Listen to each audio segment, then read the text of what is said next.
Hello, delegates, and let me say once again that it is an honor to serve you. First, my apologies for having the wrong person on the screen this morning.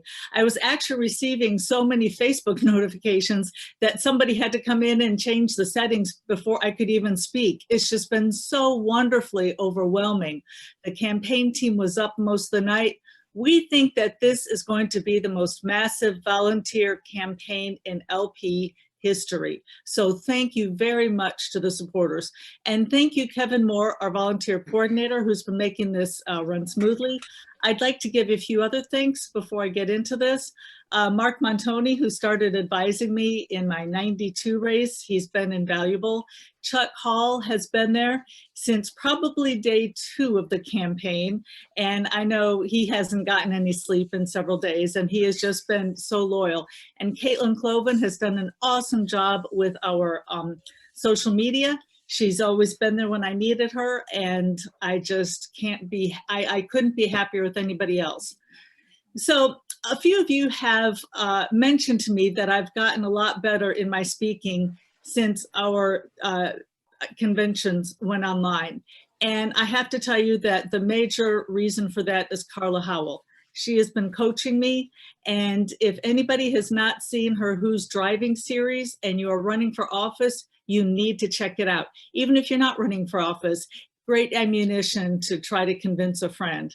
And Joe Houtman has been with me on the trail very early mornings, very late nights. He's been there by my side, and I just can't say enough about Joe.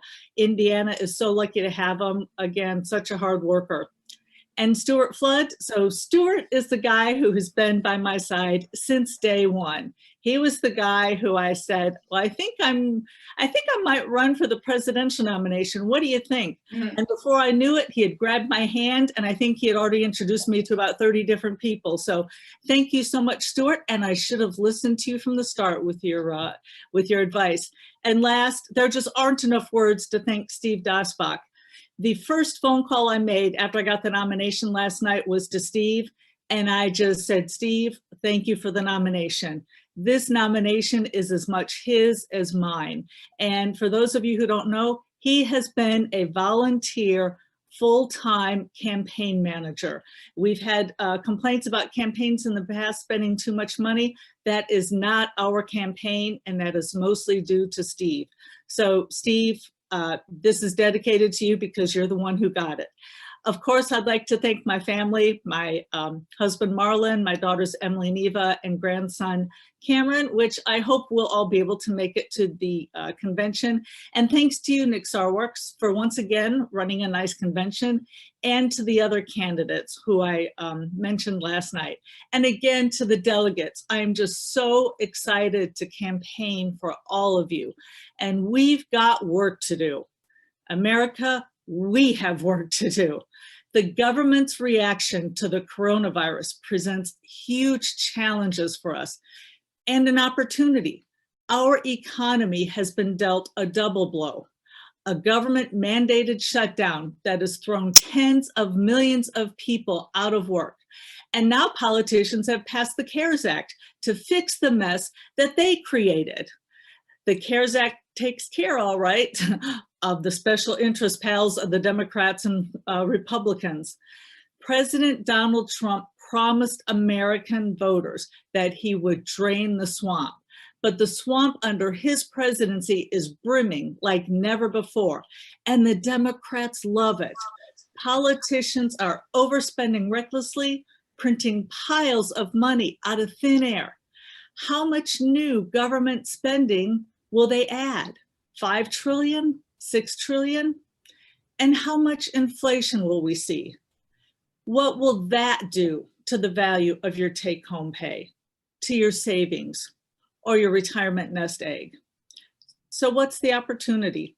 All across America, people are realizing just how bossy, bullying, and bungling government is, locking up people who protest the shutdown while letting out violent criminals out of prison. Sometimes it takes a big event to see with clear eyes.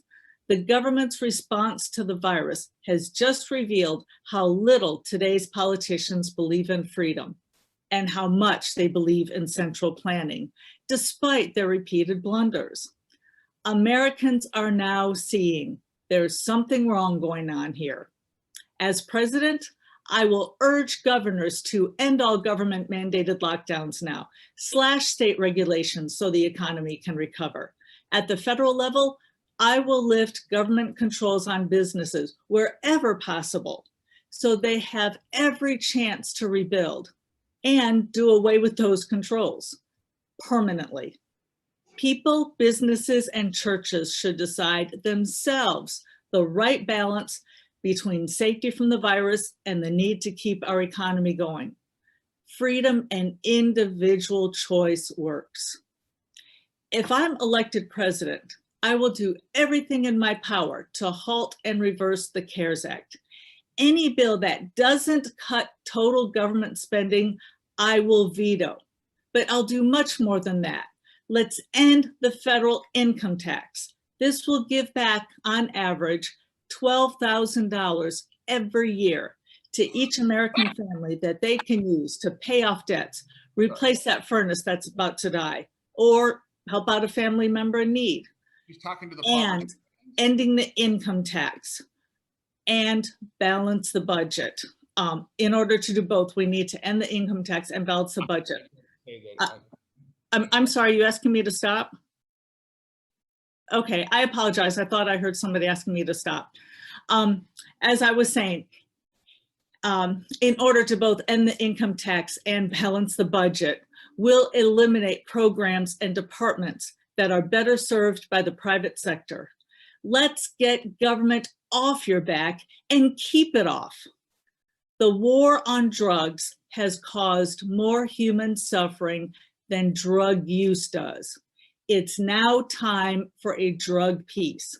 As president, on day one, I will pardon and free every nonviolent prisoner convicted of a so-called crime where there was no victim. Innocent prisoners and whistleblowers will go home to their families. Drug gangs will go out of business. Our streets and our homes will be safe. For many workers, Social Security imposes the biggest burden of any tax, and yet it's insolvent. We must allow taxpayers to immediately opt out and keep their earnings. To ensure seniors get back the money they were forced to put in, we'll liquidate trillions of dollars worth of assets owned by the federal government and use the proceeds to give seniors in or nearing retirement a private account. Seniors will have a secure retirement that's not dependent on the whims of Congress. Americans have been sold the myth that we have a free market in healthcare. We don't. Government rules and regulations drive up prices 5 to 10 times more than what they should be. I will work with Congress and the states to unleash a truly free market in which providers and insurance companies have to compete for your dollars. Healthcare quality and safety will go up while costs plummet. We'll see great innovation and convenience, like never having to fill out another ridiculous form on a clipboard, like being able to get healthcare 24/7 when your child is in pain. Free clinics and pro bono care for the poor will be everywhere. No one will even want Medicaid. America has been at war for 18 years.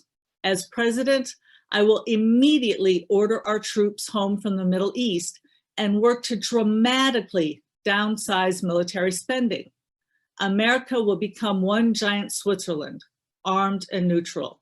We'll end senseless and unnecessary casualties and death. Our servicemen and women will return to their families, healthy and whole. Finally, America will be at peace with the world. The 2020 presidential race has been a frenzy of accusations, insults, and egos. I'm offering something completely different. I'm running to cut government on bold, fresh proposals that make America feel safe, secure, and prosperous. If this is what you want, please join me. Visit joj2020.com. Vote Libertarian. Thank you so much.